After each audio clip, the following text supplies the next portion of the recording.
한국이 진정으로 도전한 분야에서 정상에 오르지 못한 경우는 거의 찾아보기 힘듭니다. 그리고 어떤 분야든 한국이 도전하면 단순히 따라가는데 그치지 않고 곧 선두주자가 되어 새로운 기준을 세우죠. 이번 사우디에서도 충격적인 일이 벌어졌습니다. 세계 각국의 건설 전문가들이 사우디아라비아의 한 회의장에서 경악을 금치 못했다고 하는데요. 사막의 극한 환경 속에서 한국 기업이 보여준 기술력은 서구 선진국들의 상식을 완전히 뒤집어 놓았다고 합니다. 과연 한국 기업들은 무엇으로 세계 최강 건설 기업들을 제치고 사막 위에 기적을 만들어냈을까요? 우리가 미처 알지 못했던 한국의 힘을 알아가 보도록 하겠습니다. 그 전에 잠깐 1초 만에 누를 수 있는 좋아요 버튼을 꾹 눌러주시면 영상 제작에 큰 힘이 됩니다. 그럼 바로 사연 시작하겠습니다. 안녕하세요. 저는 뉴욕타임스의 국제 인프라 전문 기자 샬럿 로즈라고 합니다. 지난 10년간 세계 각국의 주요 건설 프로젝트를 취재해왔으며 특히 북미와 유럽의 첨단 인프라 시스템에 관한 심층 기사로 많은 평가를 받아왔고 그동안 보스턴 빅딕 프로젝트부터 런던 크로스레일까지 세계적인 메가 프로젝트 현장을 누비며 쌓아온 전문성에 자부심을 느끼며 일해왔어요. 그러나 아시아 지역은 상대적으로 취재 경험이 적었던 것이 사실입니다. 그러던 어느 날 저에게 특별한 임무가 주어졌는데요. 극한의 환경에서 이루어지는 21세기 건설 혁신이라는 특집 기획의 일환으로 사우디아라비아 리야드 메트로 프로젝트를 취재하러 가게 됐습니다. 사우디아라비아는 세계 최대 석유 수출국으로 글로벌 에너지 시장에 절대적인 영향력을 행사하는 국가이며 최근에는 석유 의존도를 낮추기 위한 비전 2030 정책으로 대규모 인프라 투자를 진행하고 있어요. 사막의 열기와 모래바람 속에서 진행되는 이 세계적인 메가 프로젝트를 낱낱이 파헤쳐볼 생각에 가슴이 벅차올랐습니다. 하지만 편집장의 추가 지시를 들었을 때 저는 내심 실망했는데 최근 급증하는 한국 기업의 해외 수주 성공 배경도 함께 탐사하라는 내용이었습니다. 세계 건설 기술을 주도하는 건 언제나 미국과 독일, 프랑스였어요. 한국 같은 아시아 국가가 이 분야에서 무엇을 할 수 있다는 건지 의문이 들었습니다. 편집장의 지시에는 아마도 견제하는 진짜 이유가 있을 것입니다. 미국 기업들의 시장 점유율을 위협하는 요소가 있는지 파악해달라는 숨은 의도가 있었던 것 같았어요. 비행기 안에서 프로젝트 자료를 검토하면서 저는 점점 더 의아해졌습니다. 그 이유는 리야드 메트로는 총 6개 노선으로 구성되는데 그중 절반에 해당하는 4, 5, 6호선을 모두 한국 기업인 삼성물산이 맡고 있었기 때문이었죠. 이건 전혀 다른 양상이었는데 그 속에 숨겨진 정치적 거래나 다른 이유가 있을 것이라 생각했습니다. 저는 그 진짜 이유를 밝혀내겠다는 결심으로 가득 찼어요. 리야드에 도착한 날, 저는 호텔에서 미국과 프랑스 출신 엔지니어들과 저녁 식사를 함께 했습니다. 모두가 한국의 대규모 수주에 대해 의아해하는 표정이었어요. 프랑스 알스톰사의 수석 엔지니어는 가격 경쟁력 때문일 것이라 단정했고 미국 벡텔의 컨설턴트는 그들이 사막 환경에서 고전할 것이라 예측했습니다. 경쟁이 아닌 다른 이유, 즉 사우디와 한국 간의 정치적 관계가 작용했을 것이라는 의견도 있었는데요. 저도 그들의 견해에 동의했고 내일 현장에서 한국의 실제 역량을 확인해 볼 생각에 약간의 설렘마저 느꼈습니다.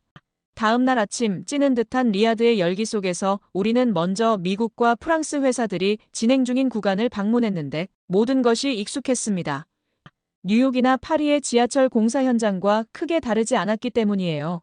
친숙한 장비들, 전통적인 건설 방식, 그리고 철저한 계획성.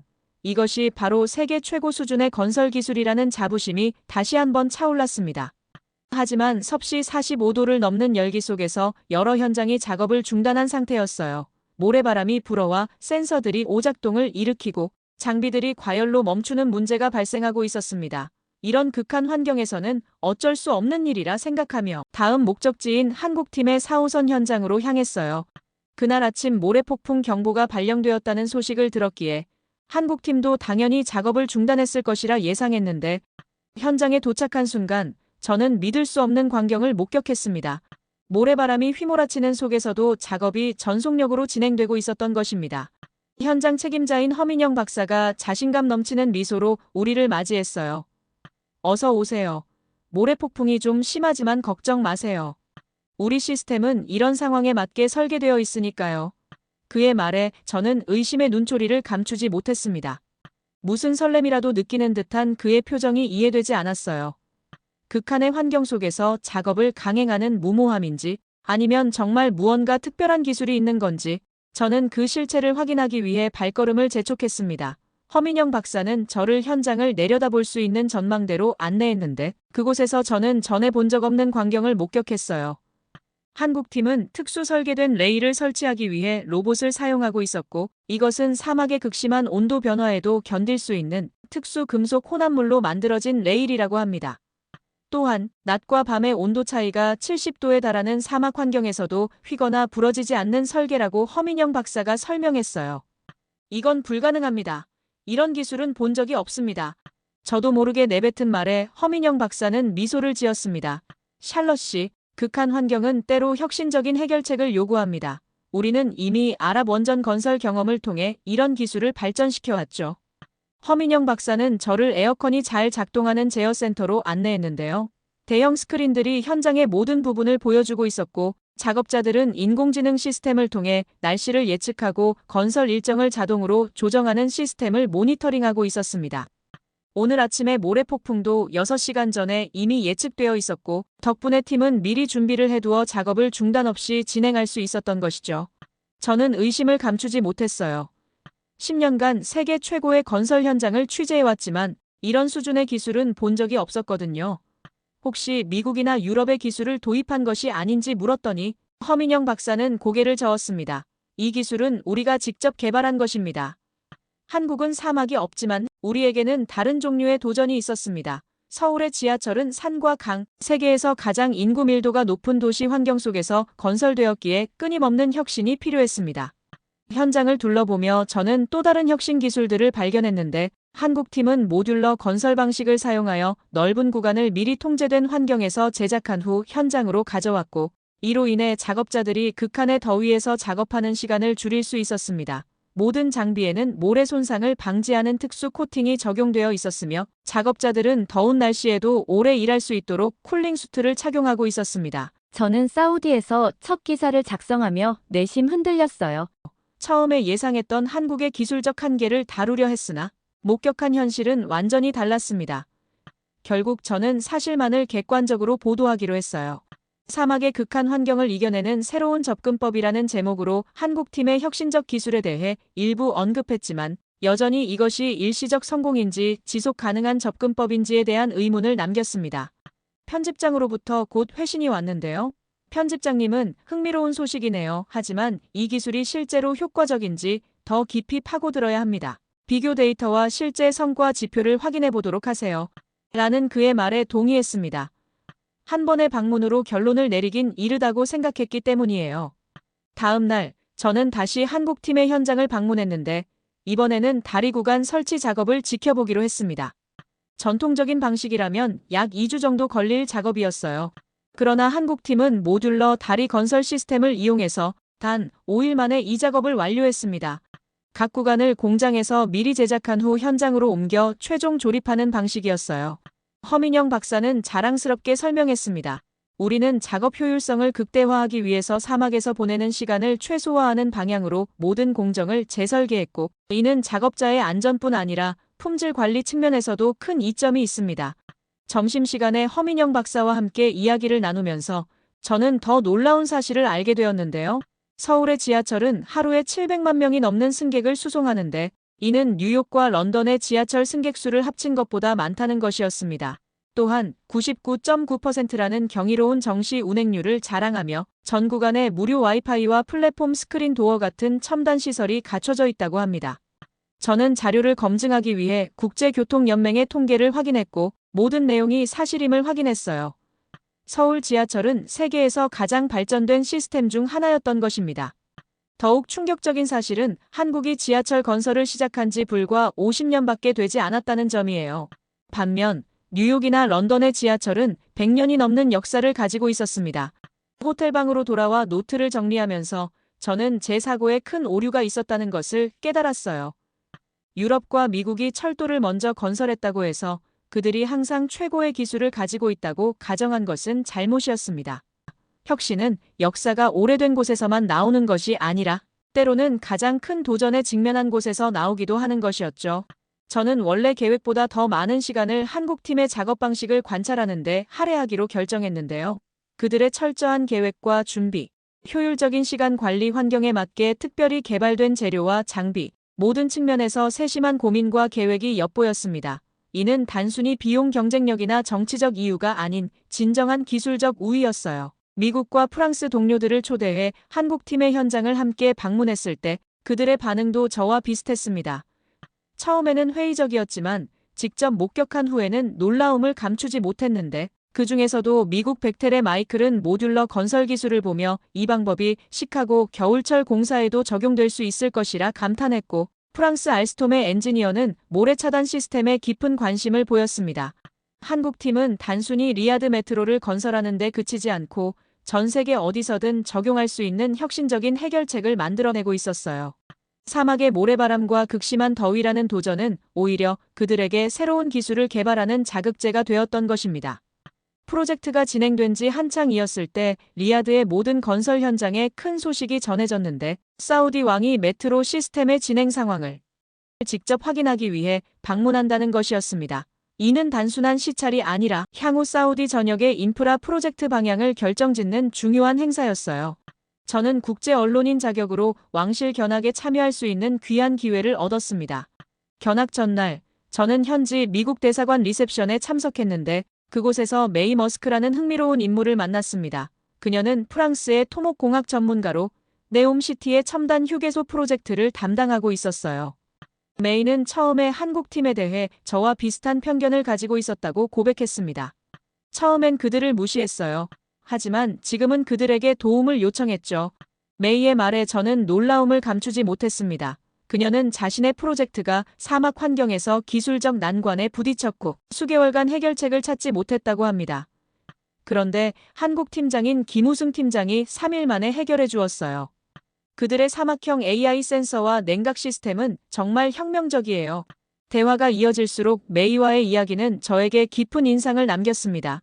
특히 그녀가 한국팀의 모듈러 건설 방식과 문제 예방에 초점을 맞춘 접근법에 감명받았다는 점이 제 관심을 끌었어요. 우리 프랑스 팀은 문제가 발생하면 대응하는 방식에 집중했어요. 그러나 한국팀은 문제가 생기기 전에 예방하는 데 초점을 맞추고 있었습니다. 다음 날 왕실 방문이 시작되었어요. 모든 건설 현장은 전날부터 분주했고 각 입구마다 경비원이 배치되었으며 모래와 콘크리트뿐이던 곳에 붉은 카펫이 깔려 있었습니다. 시간이 지나자 사우디 국왕은 많은 수행원들과 함께 도착했고 미국과 프랑스 국왕을 먼저 방문했습니다. 그들은 자신들의 건설 방식과 일정에 대해 자세히 설명했는데요. 국왕은 예의 바르게 경청했지만 특별히 감탄하는 모습은 보이지 않았어요. 점심 식사 후 우리 일행은 한국 국왕으로 향했습니다. 저는 이전 방문에서 봤던 것과는 다른 특별한 무언가를 기대하고 있었어요. 그러나 허민영 박사와 그의 팀이 준비한 것은 제 예상을 훨씬 뛰어넘었습니다. 그들은 단순히 건설 현장을 보여주는 것이 아니라 이미 완성된 구간의 자동시험 열차에 국왕을 태워 직접 체험하게 했어요. 우리 모두는 불과 몇 주 전까지만 해도 존재하지 않던 세련되고 현대적인 열차역으로 안내받았습니다. 사막의 뜨거운 열기 속에서도 역 내부는 깨끗하고 시원했으며 디지털 스크린에는 열차 시간표와 시스템 정보가 표시되고 있었어요. 모든 것이 마치 완성되어 사용 준비가 된 듯 보였지만 이 구간은 한 달 후에야 정식 완공 예정이었습니다. 우리 모두는 열차에 탑승했어요. 문이 조용히 닫히고 열차는 운전기사 없이 자동으로 움직이기 시작했습니다. 그 탑승감은 놀라울 정도로 부드럽고 조용했으며 창문에는 내부 온도를 추가 에어컨 없이도 시원하게 유지할 수 있는 특수 코팅이 되어 있었어요. 그리고 열차 내부의 디지털 스크린에는 현재 위치와 다음 정거장, 리야드 메트로 프로젝트에 대한 정보가 표시되고 있었습니다. 허민영 박사는 이 열차가 전통적인 모델보다 30% 적은 에너지를 사용하며 모래 폭풍 중에도 안전하게 운행할 수 있도록 설계되었다고 설명했어요. 민감한 장비에 모래가 들어가지 않도록 특수 필터가 장착되어 있었고 바퀴와 선로는 소음과 진동을 최소화하는 설계였습니다. 사우디 왕은 열차 내부를 직접 걸으며 모든 것을 꼼꼼히 살펴보았고 시스템 작동 방식에 대해 많은 질문을 던졌어요. 왕의 표정에서 진심 어린 감명을 읽을 수 있었습니다. 열차 체험 후 허민영 박사는 우리를 제어센터로 안내했는데요. 그곳에서 왕은 디지털 트윈 시스템이라 불리는 전체 철도의 가상 복제 모델을 확인했습니다. 이 시스템을 통해 모래폭풍, 장비, 고장, 승객 비상 상황 등 모든 상황을 실제 변경 전에 시뮬레이션할 수 있었어요. 허민영 박사는 이 시스템 덕분에 문제가 발생하기 전에 미리 방지할 수 있었다고 설명했습니다. 왕실 방문 이후 저는 더 깊은 취재를 위해 프랑스 알스톰 팀의 현장을 방문했는데 그곳에서 들은 이야기는 또 다른 충격적인 사실을 전해주었습니다. 그들은 이미 한 달 전부터 센서 오작동 문제로 공사가 지연되고 있었고 결국 한국팀의 도움을 요청했다는 것입니다. 놀랍게도 한국팀은 단 2주 만에 문제를 해결했어요. 그들의 AI 기반 적응형 센서 시스템은 모래 환경에서도 오작동하지 않습니다. 우리는 이런 기술이 아직 이론 단계라고 생각했는데 한국은 이미 실용화했더군요. 알스톰의 수석 엔지니어 알베르토가 고개를 저으며 말했습니다. 저는 그들이 긴급위기 대책회의를 소집했다는 소식도 들었어요. 회의에서는 한국 기술에 밀리고 있다는 충격적인 발언이 이곳저곳에서 오갔다고 합니다. 더욱 놀라운 것은 메이 머스크가 언급했던 휴게소 프로젝트의 상황이었는데 저는 직접 그 현장을 방문해보기로 했습니다. 메이는 프랑스 최고 토목공학 전문가로 불리는 인물이었지만 한국의 허민영 박사와 마찬가지로 김우승이라는 한국 엔지니어의 도움으로 위기를 극복했다고 솔직히 인정했습니다. 처음에는 자존심 때문에 도움을 요청하기 어려웠어요. 하지만 지금은 오히려 감사하죠. 그들의 특수 코팅 기술과 모듈러 건설 방식 덕분에 우리 프로젝트도 일정을 맞출 수 있게 되었으니까요. 메이는 컴퓨터 화면을 보여주며 설명했습니다. 한국팀이 개발한 이중 냉각 시스템은 섭씨 50도가 넘는 극한 환경에서도 완벽하게 작동했습니다. 이런 사례들을 취재하면서 저는 점점 더 깊은 고민에 빠졌어요. 과연 우리가 목격하고 있는 것은 단순한 기술적 성공을 넘어 최첨단 기술의 주도권이 서구에서 동아시아로 넘어가는 역사적 순간일까요? 10년간 쌓아온 제 전문성과 식견으로도 이런 변화를 예측하지 못했다는 사실이 충격적이었습니다. 저는 편집장에게 긴 이메일을 보냈습니다. 특집 기사의 방향을 변경하고 싶다는 내용이었어요. 한국 기업의 성공은 단순한 가격, 경쟁력이나 정치적 이유가 아닌 진정한 기술적 혁신에 기반하고 있습니다.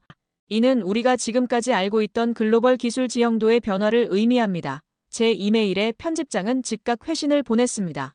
조금 더 면밀히 봐야 하고 특히 왕실 방문 결과와 향후 프로젝트 계획에 미친 영향을 취재해보세요. 라는 그의 말에 저는 고개를 끄덕였습니다. 아직 완전한 결론을 내리기에는 이르다고 생각했어요. 무엇보다 다가오는 왕실 결정이 향후 세계 건설 시장에 어떤 영향을 미칠지가 중요했습니다. 과연 사우디아라비아는 앞으로의 프로젝트에서 어느 나라의 기술을 선택할 것인지, 그리고 그 결정은 글로벌 건설 산업에 어떤 파급 효과를 가져올 것인지, 저는 그 결정적인 순간을 직접 목격하기 위해 준비했어요. 왕실 방문 직후 사우디 정부의 충격적인 발표는 글로벌 건설업계에 커다란 파장을 일으켰는데, 세계 각국의 건설사들이 한국의 기술력에 주목하기 시작했고, 특히 극한 환경에서의 공사 능력에 관심을 보였습니다. 서구 건설 기업들도 한국 기업들과의 협력 가능성을 긴급히 타진하기 시작했는데 실제로 세계 건설 산업의 패러다임이 역사적인 전환점을 맞이하고 있었습니다. 얼마 뒤 저는 메이 머스크를 다시 만났는데요.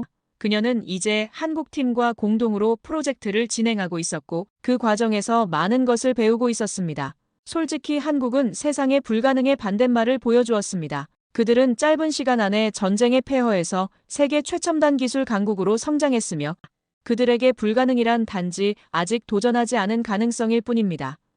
그녀의 눈에는 경이로움이 가득했습니다. 제 기사는 뉴욕타임스 일면 특집으로 게재되어 큰 인기를 끌었는데요.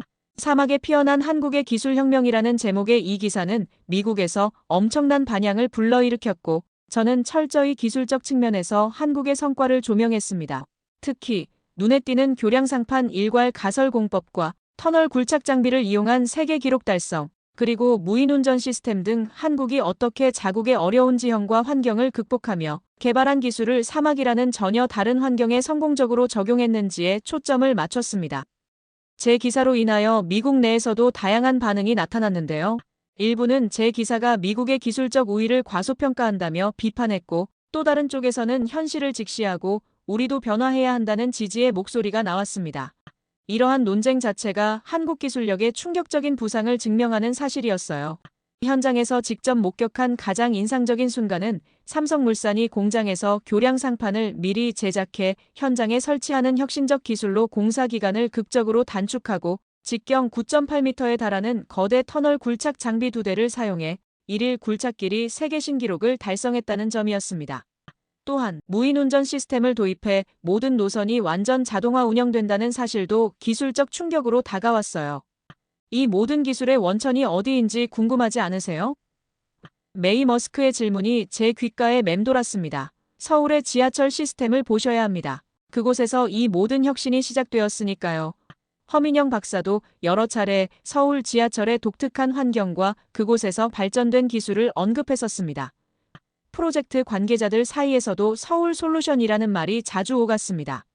편집장도 제 최종 보고서를 검토한 후 이메일을 보내왔는데 더 큰 그림이 있습니다. 사우디 프로젝트는 빙산의 일각일 뿐이니 한국의 기술 혁신 근원지를 취재해볼 필요가 있어요. 편집장님의 말과 함께 한국 건설사들의 성공 비결에 대한 궁금증이 커져서 저는 다음 취재지로 서울을 선택했습니다. 허민영 박사가 자랑스럽게 말했던 서울 지하철 시스템을 직접 경험하고 한국의 기술 혁신이 어떻게 시작되었는지 그 역사적 뿌리를 탐색하고 싶었습니다. 또한 삼성물산이 이번 경험을 바탕으로 중동 지역과 동남아, 호주 등 여러 국가에서 인프라 사업을 확장해 나간다는 야심찬 계획도 더 자세히 취재하고 싶었습니다. 관계자들 사이에서 삼성물산의 기술력은 전설처럼 회자되고 있었어요. 삼성물산의 리야드 메트로 관계자의 말이 제 귓가에 생생하게 맴돌았습니다. 세계 최대 규모의 사우디 첫 도시철도 프로젝트를 직접 시공해 역사적 의미가 큽니다.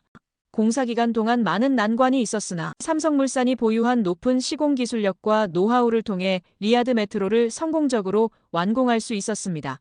이 말 속에 한국의 놀라운 기술력과 도전 정신이 함축되어 있었고, 이제 저는 과거의 좁은 시각에서 완전히 벗어나 세계를 새로운 눈으로 바라볼 준비가 되었습니다. 한국의 사례는 저에게 중요한 교훈을 주었어요. 솔직히 기술의 혁신은 역사가 오래된 나라에서만 나오는 것이 아니라 가장 큰 도전에 직면한 곳에서 나온다는 것을, 그리고 때로는 우리가 당연하게 여겼던 패러다임이 충격적으로 뒤집힐 수 있다는 것을, 저는 이제 더 이상 세계를 서구와 비서구로 나누어 보지 않습니다. 오직 도전과 혁신, 그리고 그 놀라운 결과만이 중요하다는 것을 깨달았기 때문입니다. 제가 발견한 한국만의 특별함은 문제 해결에 대한 독창적 접근법과 역경을 기회로 전환하는 탁월한 능력이었는데, 그들은 어려운 과제에 직면했을 때 기존의 방식에 얽매이지 않고 혁신적인 해결책을 찾아냅니다. 그리고 어떤 분야든 한국이 도전하면 단순히 따라가는 데 그치지 않고 곧 선두주자가 되어 새로운 기준을 세우죠. 극한의 환경에서도 포기하지 않는 끈기와 함께 때로는 불가능해 보이는 목표를 향해 과감히 나아가는 담대함이 그들의 성공 비결이 아닐까 생각해요. 한국이 진정으로 도전한 분야에서 정상에 오르지 못한 경우는 거의 찾아보기 힘듭니다. 서울행 비행기 안에서 창밖의 구름을 바라보며 저는 새로운 가능성의 세계를 향해 날아가고 있다는 설렘을 느꼈어요. 한국이 보여준 기적은 사우디의 뜨거운 사막에서 시작되었지만 이제 그 충격적인 영향력은 전 세계로 퍼져나가고 있었습니다. 지금 이 순간에도 세계 각지의 건설 현장, 연구소, 기업에서는 한국의 혁신 기술이 새로운 표준으로 자리 잡고 있을 것입니다.